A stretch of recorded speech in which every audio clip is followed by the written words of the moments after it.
ناظرین کرام، ایک بار پھر پروگرام امید نجات میں آپ کا خیر مقدم۔ آج جس موضوع پر گفتگو جاری ہے وہ ہے فلسفہ حج، اور ہمارے ساتھ ممتاز علماء کرام تشریف فرما ہے۔ میں مفتی ارشاد حسین سعیدی صاحب کی خدمت میں سوال رکھنا چاہوں گا۔ اللہ رب العزت نے جو حج کو فرض قرار دیا ہے اور اس میں مناسک کا ذکر ہے، جیسے وَمَن يُعَظِّمْ شَعَائِرَ اللَّهِ، شعائر اللہ کی تعظیم کا حکم دیا، اس سے کیا مراد ہے؟ ناظرین کی خدمت میں اس کی وضاحت فرمائے گا۔ دیکھیں، بہت خوبصورت سوال آپ نے کیا۔ اگر ہم اس بات پہ غور کریں کہ حج کیا ہے،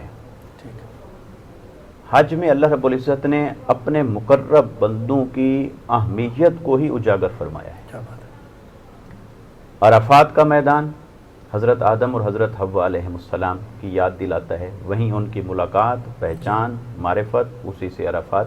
کیا بات ہے۔ مزدلفہ ان کی پہلی شباشی، ان کا قیام، اس لیے وہاں پر حاجی رات کو پہنچتا ہے اور قیام کرتا ہے۔ منا حضرت ابراہیم، حضرت اسماعیل، حضرت ہاجرہ علیہ السلام، انہی کی یاد میں قربانی، پھر انہی کی یاد میں وہ جمرات جو انہوں نے ایک عمل مبارک کیا شیطان کو، اس کے وسوسے کو رد کرنے کے لیے، اسی کی یاد میں۔ پھر بیت اللہ شریف، اس کی پہلی تعمیر حضرت آدم علیہ السلام، دوسری تعمیر حضرت ابراہیم، حضرت اسماعیل علیہ السلام فرماتے ہیں، اس کے گرد گھومنا۔ پھر صفا اور مروہ، وہ بھی حضرت ہاجرہ علیہ السلام کی ممتا کی یاد دلاتا ہے۔ ان تمام مقامات کو اللہ رب العزت نے اپنے شعائر قرار دیا ہے کہ یہ میری نشانیاں ہیں، حالانکہ یہ اس کی نشانیاں نہیں، یہ اس کے بندوں کی نشانیاں ہیں۔ کیا بات ہے۔ مگر اس نے اپنے بندوں کو اپنا قائم مقام اور نائب رکھ کر انہیں اپنی نشانی قرار دیا ہے۔ سبحان اللہ۔ تو جب یہ تمام اللہ کی نشانیاں ہو گئیں تو پھر اللہ تبارک و تعالی نے فرمایا فَمَن يُعَظِّمْ شَعَائِرَ اللَّهِ فَإِنَّهَا مِن تَقْوَى الْقُلُوبِ، سبحان اللہ، کہ اب ان نشانیوں کی اگر تم تعظیم کرو گے تو یہ تمہارے دلوں کا تقوی ہے۔ کیا بات ہے۔ اور قرآن مجید یہ اصطلاحات جہاں استعمال کرتا ہے تو ایک تقوی کی اصطلاح استعمال کی، ایک لباس تقوی کی اصطلاح استعمال کی، اور ایک تقوی قلب کی اصطلاح استعمال کی۔ کیا بات ہے۔ تقوی کا جہاں ذکر آیا اس کے سیاق و سباق میں اعمال کا ذکر ہے۔ لباس تقوی میں بھی یہی ہے کہ جو ظاہر شریعت ہے اس کو آپ اپنا لیتے ہیں، عمل کرتے ہیں، وہ تقوی کا لباس ہے۔ لیکن قرآن مجید نے دل کے تقوی کا جہاں بھی ذکر فرمایا ہے وہ یا تو نبی کی تعظیم سے وابستہ ہے یا اللہ کے مقرب بندوں کی نشانیوں کی تعظیم کے ساتھ وابستہ ہے۔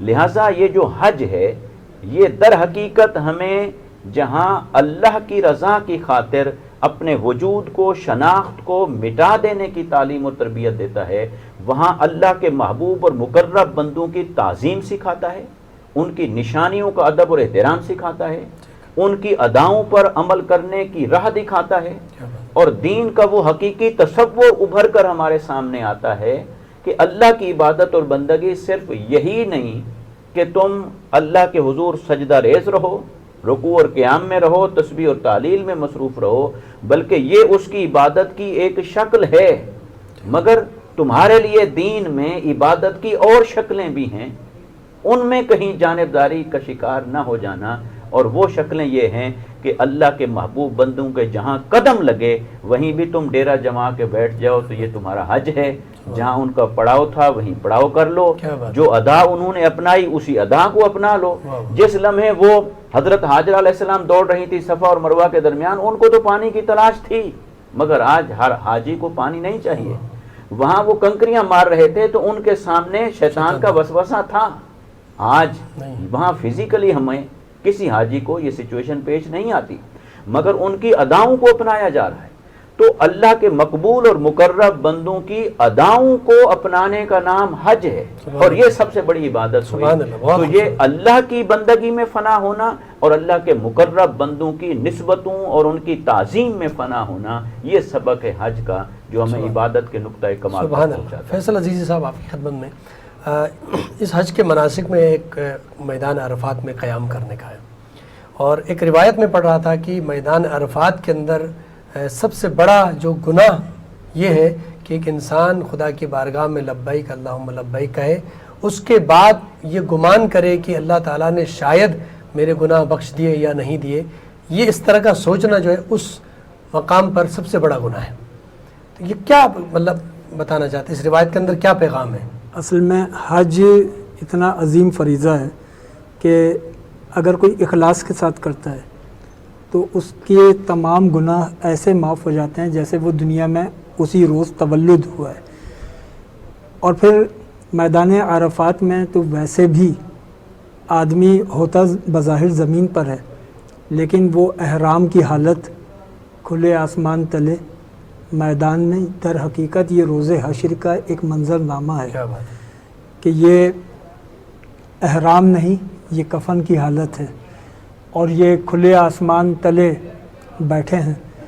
تو اس موقع پر جب بندہ اللہ کے حضور حاضر ہے اور پھر یہ سمجھے کہ شاید میری حاضری قبول نہ ہوئی، شاید میرے گناہ معاف نہیں ہوئے، تو یہ اللہ کی رحمت پر یہ حرف لانے والی بات ہے. حج تو اتنی عظیم عبادت ہے کہ خداوند ذوالجلال نے ارکان اسلام میں اس کو آخر میں رکھا. آخر میں اس اعتبار سے نہیں کہ اس کا درجہ آخری ہے، آخر میں اس اعتبار سے کہ جو اوپر 4 ارکان ہیں یہ ان کا ٹوٹل ہے، یہ ان کی میزان ہے. اس کے اندر توحید کا فلسفہ رکھا گیا. جب حاجی تلبیہ پڑھتا ہے لبیک اللہم لبیک، اس کے اندر نماز کا فلسفہ رکھا گیا کہ نماز میں انسان جسمانی طور پہ خود کو رب ذوالجلال کے حضور پیش کرتا ہے. اس میں زکوٰۃ کا فلسفہ رکھا گیا کہ زکوٰۃ میں مالی قربانی دیتا ہے. دنیا بھر سے لوگ مالی قربانیاں دے کر اس مقام تک پہنچتے ہیں. پھر اس میں روزے کا فلسفہ رکھا گیا کہ روزے کے اندر جائز باتوں سے اگر روکا جائے تو اس سے بھی رکتا ہے. وہی فلسفہ احرام میں رکھا گیا کہ احرام کی حالت میں بہت ساری باتیں جو عام زندگی میں جائز ہیں اس سے حاجی پرہیز کرتا ہے. اس میں تمام ارکان اسلام ان کو جمع کر کے ایک نظام بنایا گیا اور وہ حج ہے. اس حج کو ادا کرنے کے بعد انسان نہ صرف شفاف ہو جاتا ہے بلکہ اس کے گزشتہ تمام گناہ معاف ہو جاتے ہیں. اگر کوئی چیک کرنا چاہے، حضرت مالک بن دینار سے کسی نے سوال کیا تھا کہ میں پرکھنا چاہوں کہ میرا حج قبول ہوا کہ نہیں ہوا اور میرے حج کے بعد میری وہ حالت ہوئی یا نہیں ہوئی کہ جیسے دنیا میں انسان اسی روز تولد ہوا ہے. تو مالک بن دینار نے فرمایا تھا کہ تم حج کے بعد اپنی زندگی پر غور کرو. اگر حج کے بعد تمہاری زندگی اللہ کی جانب حالت رجوع میں ہے اور تم گناہوں سے پرہیز کر رہے ہو، جیسے حج سے پہلے تمہاری زندگی غفلتوں لاپرواہیوں میں تھی، تم اس سے نکل چکے ہو، یا اگر عبادت و ریاضت میں تھی تو تم اس سے زیادہ عبادت و ریاضت کی جانب مائل ہو، تو تم یہ سمجھ لو کہ تمہارا حج قبول ہو گیا. اس لیے کہ جب حج قبول ہوتا ہے، بندہ گناہوں سے پاک ہوتا ہے، تو اس کے اثرات اس کی شخصیت میں نظر آتے ہیں، اس کے معمولات میں نظر آتے ہیں. ٹھیک، جزاک اللہ. قرۃ العین صاحب ہمارے ساتھ تشریف فرما ہے. حج کے مناسک میں تو یہ رسالت مآب صلی اللہ علیہ وآلہ وسلم کے روزے کی زیارت حج کے مناسک میں شامل نہیں ہے، لیکن یہ کہ خود ایک روایت ہے رسالت مآب صلی اللہ علیہ وآلہ وسلم سے کہ کوئی حج بیت اللہ کی زیارت کے لیے جائے، حج کے مناسک ادا کرے اور پھر وہ میرے قبر مطہر کی زیارت نہ کرے. اس حوالے سے ایک روایت ہے، آپ ناظرین کی خدمت میں پیش کیجیے گا. جی میری نظر میں وہ روایت تو نہیں ہے، لیکن یہ جو کہا کہ وہ اتم الحج والعمرۃ للہ، تو اتمام حج تو جو بھی حاجی جائے گا وہ مکمل کرے گا، کوئی بھی ناقص نہیں چھوڑ کے آتا. لیکن یہ جو حکم دیا گیا کہ وہ اتم الحج والعمرۃ للہ، یہ یہی ہے کہ انسان حج پہ جب جائے تو حضور صلی اللہ علیہ وسلم کی جب زیارت کرے تو یہ اتمام حج ہے. حضور صلی اللہ علیہ وسلم ان کے اہل بیت کی زیارت کرنا یہ اتمام حج ہے. ٹھیک. تو باقی یہ کہ جو یہ بات کہی گئی، میں اس کے بارے میں تھوڑا سا یہ کہنا چاہوں گا کہ جو وادی عرفات ہے، میدان عرفات میں لے کے گئے تھے حضرت آدم کو کہ وہ اپنے گناہ کا اعتراف کریں کعبے سے دور. تو کعبے میں انسان جب جاتا ہے تو وہ پڑھتا ہے لبیک اللہم لبیک. یعنی وہ مرحلہ تھا جب وہ اپنے گھر کو چھوڑ کے اللہ کے حکم پہ اس نے لبیک اور گھر پہ آ گیا. اب جو اس کے بعد کا مرحلہ ہے وہ گھر کو چھوڑ کے کعبے سے جانے کا اور آگے بڑھنے کا مرحلہ ہے. تو کعبے سے نکل کے وہ اعتراف کرتا ہے میدان عرفات میں اپنے گناہ کہا کہ مجھ سے یہ گناہ ہوئے.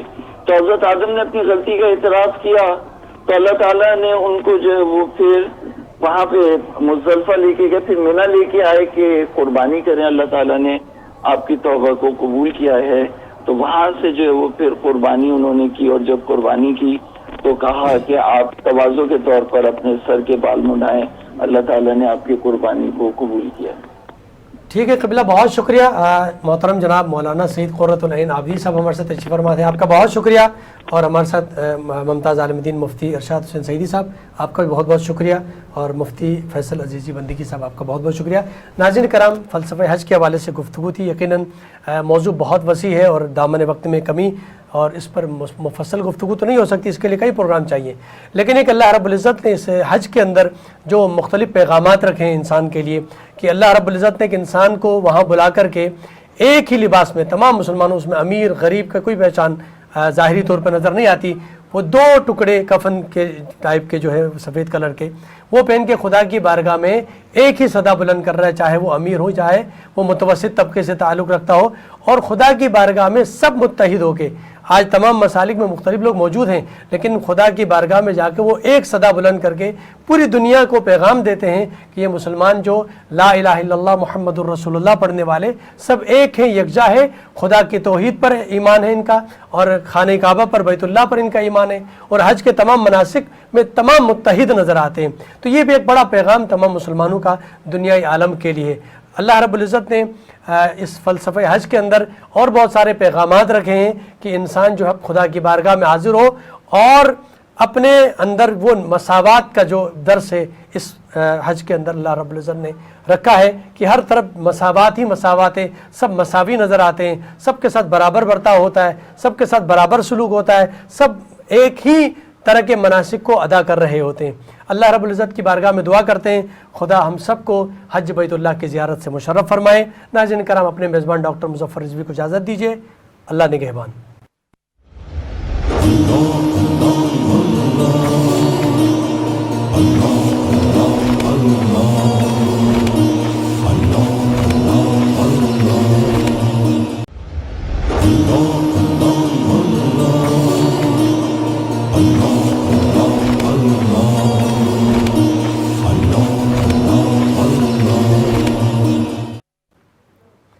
اعوذ باللہ من الشیطان الرجیم. بسم اللہ الرحمن الرحیم.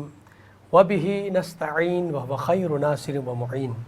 لاکھوں کروڑوں درود و سلام ہو سید الانبیاء رحمت للعالمین خاتم النبیین محمد مصطفیٰ صلی اللہ علیہ وآلہ وسلم پر, ان کے آل پاک پر, اصحاب منتجمین پر. ناظرین کرام, پروگرام امید نجات کے ساتھ آپ کا میزبان ڈاکٹر سید مظفر حسین رضوی آپ کی خدمت میں حاضر ہے. میری جانب سے آپ تمام محترم ناظرین کی خدمت میں السلام علیکم ورحمۃ اللہ وبرکاتہ. ناظرین کرام, ایک اہم ترین موضوع کے ساتھ آپ کی خدمت میں حاضر ہوں, اور وہ موضوع ہے فلسفہ حج. قرآن مجید فرقان حمید میں ارشاد ہوتا ہے وَلِلَّهِ عَلَى النَّاسِ حِجُّ الْبَيْتِ مَنِ اسْتَطَاعَ إِلَيْهِ سَبِيلًا. اللہ رب العزت نے ان تمام مستطیع افراد پر حج کو فرض قرار دیا ہے. زندگی میں ایک بار مستطیع افراد کے لیے واجب ہے کہ وہ خدا کے گھر کی زیارت کے لیے چلے جائیں. یہ موسم اور یہ اس وقت جو مہینہ چل رہا ہے وہ ذی الحج کا مہینہ ہے, اور اس وقت حجاج کرام اس وقت مکہ المکرمہ میں پہنچ چکے ہیں. اور اسی حوالے سے اس کے فلسفے پر گفتگو کے لیے ہم نے اپنے اسٹوڈیو میں مدعو کیا ہے ممتاز علماء کرام کو, جن کا مختصر تعارف آپ کے سامنے پیش کر رہا ہوں. ہمارے ساتھ تشریف فرما ہے ممتاز مذہبی اسکالر ہیں محترم جناب مفتی ارشاد حسین سعیدی صاحب, آج سربراہ منہاج القرآن سندھ ہیں. السلام علیکم ورحمۃ اللہ وبرکاتہ. وعلیکم السلام ورحمۃ اللہ. بہت شکریہ ہمارے پروگرام میں تشریف لائے آپ. Thank you. اور ہمارے ساتھ دوسرے مہمان اسٹوڈیو میں تشریف فرما ہے ممتاز مذہبی اسکالر ہیں, اتحاد بین المسلمین کے داعی ہیں, میری مراد مفتی فیصل عزیزی بندگی صاحب. السلام علیکم ورحمۃ اللہ وبرکاتہ. وعلیکم السلام ورحمۃ اللہ. بہت شکریہ ہمارے پروگرام میں تشریف لائے. اور ٹیلی فون لائن پر ہمارے ساتھ موجود ہیں اس وقت حجت الاسلام مولانا سید قرۃ العین عابدی صاحب. آپ متحدہ علماء محاذ کے سربراہ بھی ہیں، ہمارے ساتھ ٹیلی فون لائن پر موجود ہیں۔ السلام علیکم ورحمۃ اللہ وبرکاتہ۔ وعلیکم السلام ورحمۃ اللہ، بہت خوشی ہوئی۔ بہت شکریہ قبلہ، آپ ہمارے پروگرام میں تشریف لائے۔ سلسلہ گفتگو کا باقاعدہ آغاز کرنا چاہوں گا اور مفتی ارشاد حسین سعیدی صاحب سے میں آغاز کرنا چاہوں گا۔ قرآن مجید فرقان حمید میں جیسے حج کو فرض قرار دیا ہے، اللہ رب العزت نے اس کی فرضیت کے حوالے سے اور اللہ کے نبی صلی اللہ علیہ وآلہ وسلم نے اس کی فرضیت اور اس کی اہمیت کے حوالے سے کیا ارشاد فرمایا؟ بہت شکریہ، آپ نے اس خوبصورت پروگرام کے اندر مجھے مدعو کیا۔ اللہ تبارک و تعالی آپ کی اس ابلاغ دین کی خدمت کو اپنی بارگاہ میں قبول فرمائے۔ حج کی اہمیت اور فرضیت کے اعتبار سے قرآن مجید کی آیہ مبارکہ ایک آپ نے پڑھی، اور دیگر بھی کئی مقامات پر اللہ رب العزت نے حج اور اس کے شعائر، اس کے مناسک، اس کے مقامات کا ذکر فرمایا ہے۔ اسی طرح حضور تاجدار کائنات صلی اللہ علیہ وسلم نے خود حج کے مناسک اور احکام بھی بیان فرمائے اور اس کی اہمیت اور فضیلت بھی بیان فرمائی۔ حج ہر صاحب استطاعت پر فرض ہے زندگی میں ایک بار، اور صاحب استطاعت سے مراد جسمانی استطاعت بھی اور مالی استطاعت بھی، اور اسی کے ضمن میں ہر وہ استطاعت جو وہاں تک پہنچنے کے لیے چاہیے، جیسے دور جدید میں ویزے کی ضروریات، وہاں تک پہنچنے کے لیے جو استطاعت چاہیے وہ تمام استطاعت جب موجود ہوگی تو پھر حج فرض ہوگا۔ اور یہ ساری زندگی کے لیے ایک بار ہے، اور اس کے ایک بار ہونے سے ہی ہمیں یہ اندازہ ہوتا ہے کہ یہ اتنا بڑی عبادت ہے کہ اللہ اور اس کے رسول صلی اللہ علیہ وسلم نے اسے کافی سمجھا کہ اگر ہر مومن کی زندگی میں ایک بار بھی آ جائے تو کافی ہے۔ اور اتنی بڑی عبادت ہے کہ ایک بار کسی مومن مرد یا عورت کی زندگی میں اس کا آ جانا ہی اس کی زندگی بھر کے لیے کافی ہے۔ یہ پہلو اسے ممتاز کرتا ہے دیگر عبادات پر، نماز پر بھی، روزے پر بھی، زکوٰۃ پر بھی، دیگر عبادات پر بھی۔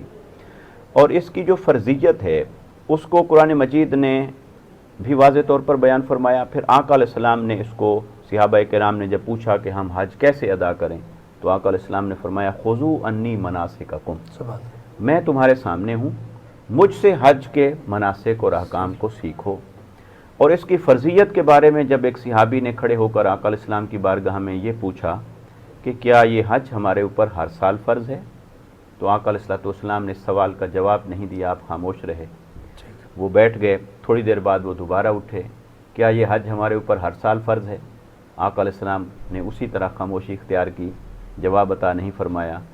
وہ بیٹھ گئے، تیسری بار ایسے ہوا، پھر چوتھی بار، تو آقا علیہ السلام نے فرمایا لو قلت نعم لوجبت، اگر میں ہاں کہہ دیتا تو یہ ہر sال تمہارے اوپر واجب ہو جاتا۔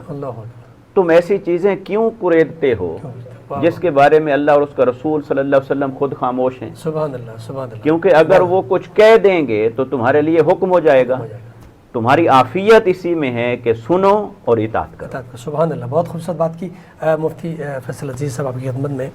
اس وقت جو کرونا وبا کی وجہ سے جو حالات پچھلے تقریباً 2 سالوں سے ہم دیکھ رہے ہیں، ایک ماحول ہوتا تھا ہر سال جب حج کا سیزن آتا تھا، ہر گھر میں مختلف مقامات پہ آفیسز کے اندر حج کی بات ہوتی تھی، اور اس گفتگو کی وجہ سے کئی لوگوں میں مزید اشتیاق پیدا ہوتا تھا کہ اس سال یہ لوگ سب جا رہے ہیں اور اہتمام کر رہے ہیں، تو انشاءاللہ ہم تیاری کریں گے، اگلے سال ہم بھی جائیں گے۔ لیکن ان دو سالوں کے اندر، 3 سالوں کے اندر ایک عجیب سی کیفیت پیدا ہوئی ہے، لوگوں کو معلوم ہی نہیں ہے، بالکل غفلت کے شکار ہیں، اس لیے کہ لوگ جا نہیں پا رہے ہیں، حالات ایسے موجود ہیں۔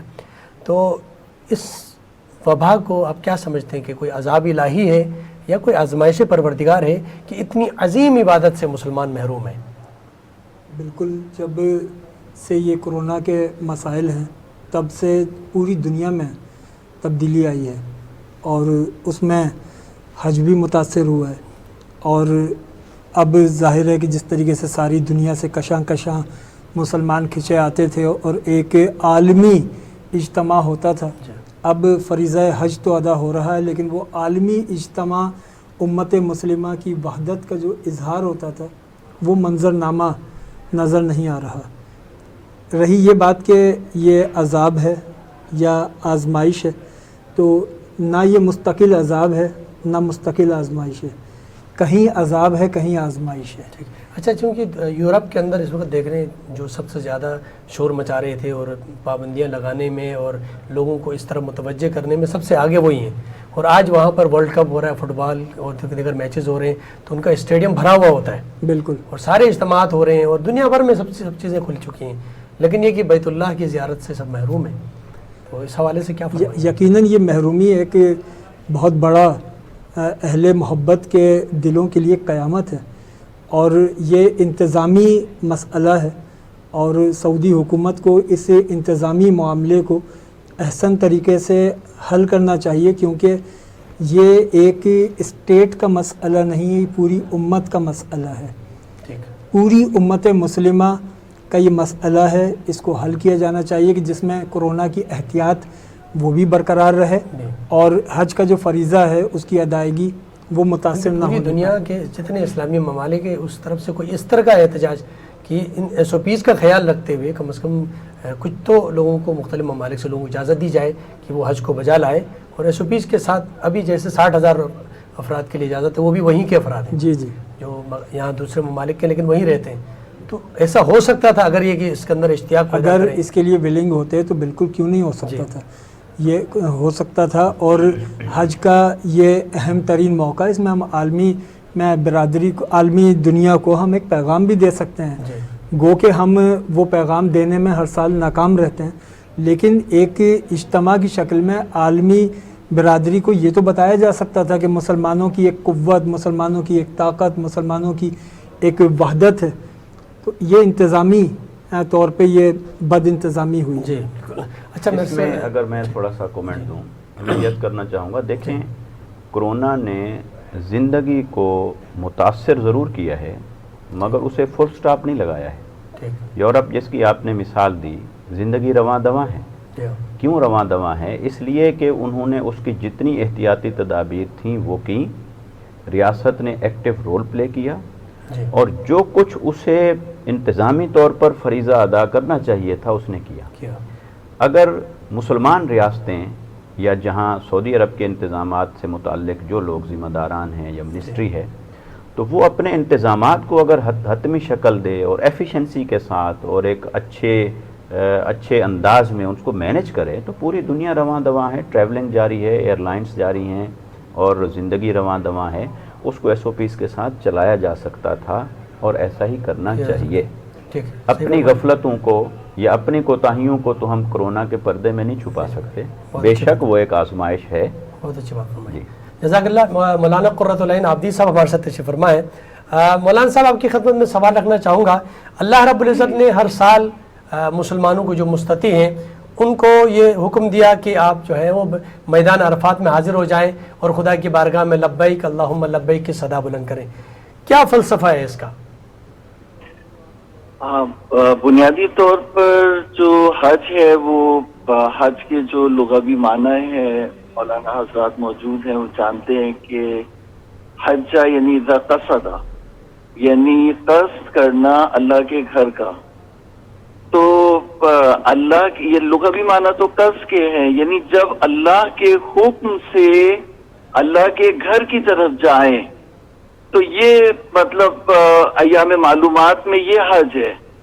تو وہاں پہ یہ کہا کہ جو عمرہ ہے، اچھا حج میں بھی جو وہ یعنی عمرہ ہوتا ہے پہلے، پھر اس کے بعد جو ہے وہ حج ہوتا ہے۔ تو یعنی یہاں پر جو ہے وہ جو اللہ کے گھر کا طواف ہے وہ جو ہے حج اصغر ہے۔ اور جب اللہ کے گھر سے نکل کے آئے آپ اور عرفات سے مشعر الحرام سے ہوتے ہوئے منی میں آئے اور قربانی وہاں پہ پیش کی اور رمی کی، تو وہ حج اکبر ہے۔ تو حج کے 3 ہی ایام ہیں، 10 ذی الحجہ اور 11 ذی الحجہ اور 12 ذی الحجہ۔ اور کیونکہ سورہ برات میں کہا کہ برات من اللہ ورسولہ الی الذین عاہدتم من المشرکین فسیحوا فی الارض 4 اشہر، تو 4 مہینے کی مہلت دی تھی وہاں پر۔ تو یہ 4 مہینے جو ہے وہ 10 ربیع الاول تک جو ہے وہ باقی رہتے، تو 10 ذی الحج جو ہے وہ حج اکبر ہے، اور جو عمرہ ہے وہ اللہ کے گھر کا طواف وہ حج اصغر ہے۔ تو اللہ کے گھر کو، اپنے گھر کو اللہ کے گھر کے لیے چھوڑنا یہ حج اصغر ہے، اور اللہ کے گھر کو قربانی کے لیے اور عرفات اور قربانی کے لیے نہر کے لیے چھوڑنا یہ جو ہے وہ حج اکبر ہے۔ اب یہاں پر جو بات ہے کہ اللہ کا حکم، تو اللہ کے حکم سے انسان جو ہے وہ نکلتا ہے، اللہ کے حکم سے اللہ کے گھر کی طرف ایام معلومات میں نکلنا، تو یہ اللہ کا حکم ہے، تو یہاں پر جو ہے وہ پھر وہ دوسرے کا حکم نہیں آ سکتا۔ پھر وہ جن کے حکم چل رہے ہیں کہ وہ یہاں پر اپنے علاقے میں ایسے جو حکم کر رہے ہیں، ملک کے اندر جو وہ تھانے دار حکم کر رہے ہیں، وہ وہاں پہ جو سعودیہ میں جو وہ آل سعود حکم کر رہی ہے، ایسا نہیں ہو سکتا۔ یہ جو گھر ہے یہ بیت عتیق ہے، اس گھر کا کوئی مالک نہیں ہو سکتا۔ تو اگر گھر کی سراؤنڈنگ کو بند کر کے بیٹھ جائیں تو اس کا مطلب ہے آپ اس کے مالک ہو گئے، آپ اس کو کنٹرول کر رہے ہیں۔ یہاں پر کوئی مشرک تو نہیں آ سکتا، یہ بات تو صحیح ہے، طے شدہ ہے کہ مشرک کے لیے پابندی، لیکن مسلمان کو روکنا جو ہے وہ مسلمان کو روکنا کسی بھی صورت جو ہے وہ صحیح نہیں ہے، جائز نہیں ہے۔ تو اگر آپ نے مسلمان کو آنے سے روکا تو اس کا مطلب آپ گھر کے مالک ہو گئے۔ تو حج جو ہے وہ کہاں وہاں پہ جو جہاں تک فلسفے کی بات ہے تو انہوں نے جو ہے وہ میں یہ بتانا چاہ رہا تھا کہ بیت عتیق جو کہا، تو بیت عتیق کا مطلب یہ ہے کہ اس گھر کا کوئی مالک نہیں ہو سکتا، اس گھر کا متولی ہو سکتا ہے، خادم ہو سکتا ہے، مالک نہیں ہو سکتا۔ تو سورہ حج میں اعلان کیا کہ وَأَذِّن فِي النَّاسِ بِالْحَجِّ يَأْتُوكَ رِجَالًا وَعَلَى كُلِّ ضَامِرٍ يَأْتِينَ مِنْ كُلِّ فَجٍّ عَمِيقٍ لِيَشْهَدُوا مَنَافِعَ لَهُمْ وَيَذْكُرُوا اسْمَ اللَّهِ فِي أَيَّامٍ مَّعْلُومَاتٍ عَلَىٰ مَا رَزَقَهُم مِّن بَهِيمَةِ الْأَنْعَامِ فَكُلُوا مِنْهَا وَأَطْعِمُوا الْبَائِسَ الْفَقِيرَ۔ تو یہاں پر جو فلسفہ بیان کیا وہ یہ کہ حضرت ابراہیم کو حکم ہوا کہ آپ حج کے لیے اعلان کریں تو لوگ پیدل اور کمزور سواریوں پہ بھی ہر گھڑے سے، ہر دور دراز کے مقام سے آئیں گے تاکہ وہ اپنے فائدے، اپنے منافع کے شاہد ہوں، اپنی منفعت کے شاہد ہوں، اس کو دیکھ سکیں۔ لِيَشْهَدُوا مَنَافِعَ لَهُمْ، یعنی حج وہ چیز ہے کہ وہاں پر مسلمانوں کے تمام مسائل وہاں پہ حل ہوں گے۔ کانفرنس جو ہے وہ مکے میں نہیں ہوگی، کانفرنس ماسکو میں نہیں ہوگی، کانفرنس جو وہ واشنگٹن میں نہیں ہوگی، تو کانفرنس جو وہ مکے میں ہوگی، حج میں ہوگی، وہاں پر مسلمانوں کے مسائل حل ہوں گے۔ تو اس وقت جو حکم چل رہا ہے، اس وقت جو امام مہدی کی آمد سے پہلے جو عبادت ہو رہی ہے وہ شرک کے ساتھ ہے، اس لیے کہ حج تعطیل نہیں ہو سکتا۔ انہوں نے حج کیسے تعطیل کر دیا؟ ماننا پڑے گا کہ اللہ کے جو احکام ہیں ان کو امپلیمنٹ کرانے کے لیے بھی اللہ کا ایک ولی چاہیے، جو اہل سنت بھی انہیں مانتے ہیں، شیعہ بھی ان کا انتظار کر رہے ہیں، اور وہ امام مہدی ہیں۔ تو امام مہدی کے زمانے میں حج تعطیل نہیں ہوگا، لیکن یہاں پر اس وقت جو اللہ رسول کا حکم نہیں چل رہا، معذرت کے ساتھ بل گیٹس کا چل رہا ہے، بل گیٹس کا چل رہا ہے، جو بائیڈن کا چل رہا ہے، ایس ایچ او کا چل رہا ہے، پرائم منسٹر کا چل رہا ہے، صاحب یہاں پہ اس کا حکم چل رہا ہے، لیکن اللہ رسول کا حکم نہیں چل رہا۔ اچھا، یہاں مختصر سا بریک کا وقت ہوا چاہتا ہے۔ ناظرین کرام، ایک مختصر سا بریک لیتے ہیں، بریک کے بعد دوبارہ آپ کی خدمت میں حاضر ہوتے ہیں، ہمارے ساتھ رہیے گا۔